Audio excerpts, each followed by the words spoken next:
में भाजपा पर बड़ा हमला, बोले आरक्षण नहीं तो वोट नहीं। 2027 के निषाद समाज देगा जवाब।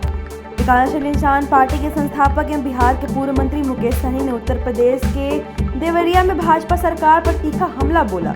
उन्होंने स्पष्ट कहा कि आरक्षण नहीं तो वोट नहीं अब निषाद समाज का संकल्प है और यदि वर्ष 2027 से पहले निषाद समाज को अनुसूचित जाति आरक्षण नहीं मिला तो समाज भाजपा के खिलाफ लोकतांत्रिक लड़ाई लड़ेगा। बिहार के पूर्व मंत्री मुकेश सहनी ने कहा कि उत्तर प्रदेश में जल्द ही 101 दिनों की निषाद आरक्षण संकल्प यात्रा निकाली जाएगी। इस यात्रा के दौरान पूरे प्रदेश में निषाद समाज गंगाजल हाथ में लेकर संकल्प लेगा कि यदि मोदी योगी सरकार 2027 से पहले आरक्षण देती है तो समर्थन मिलेगा, अन्यथा भाजपा को वोट नहीं दिया जाएगा। उन्होंने आरोप लगाया कि वर्षों से निषाद समाज आरक्षण की लड़ाई लड़ रहा है, लेकिन सरकार केवल वादे कर रही है। उन्होंने कहा कि यदि 6 महीने के भीतर डॉक्टर संजय निषाद समाज को आरक्षण दिलाने का निर्णय नहीं करा पाते तो आगे की राजनीति तय की जाएगी। उन्होंने कहा कि वीआईपी इंडिया गठबंधन के साथ मजबूती से खड़ी है और राहुल गांधी के नेतृत्व में सामाजिक न्याय की लड़ाई लड़ेगी। उन्होंने कहा 2029 में राहुल गांधी को प्रधानमंत्री बनाने के लिए हम पूरी ताकत लगाएंगे। देश में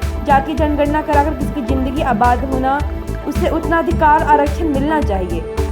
सहनी ने योगी सरकार पर लोकतांत्रिक अधिकारों के दमन का आरोप लगाते हुए कहा कि उन्हें लखनऊ में कई दिनों तक हाउस अरेस्ट रखा गया और अब देवरिया में भी कार्यक्रम रोकने की कोशिश गई। भारी पुलिस बल तैनात कर माइक बंद करा दिया गया। उन्होंने कहा कि अगर सरकार लोगों को अपनी बात रखने से रोकना चाहती है तो खुलकर आपातकाल घोषित कर दे। लोकतंत्र में भी किसी भी नागरिक को शांतिपूर्ण बैठक करने से नहीं रोका जा सकता। उन्होंने कहा कि उत्तर प्रदेश की जनता अब सब कुछ देख और समझ रही है। निषाद समाज को केवल चुनाव के समय याद करने वाली राजनीति अब दिन नहीं चलेगी। समाज अपने अधिकारों, सम्मान और हिस्सेदारी के लिए एकजुट हो चुका है। आने वाले विधानसभा चुनाव में उन दलों को जवाब देगी जिन्होंने वर्षों तक केवल वादे किए लेकिन आरक्षण और सामाजिक न्याय के सवाल पर कोई ठोस कदम नहीं उठाया।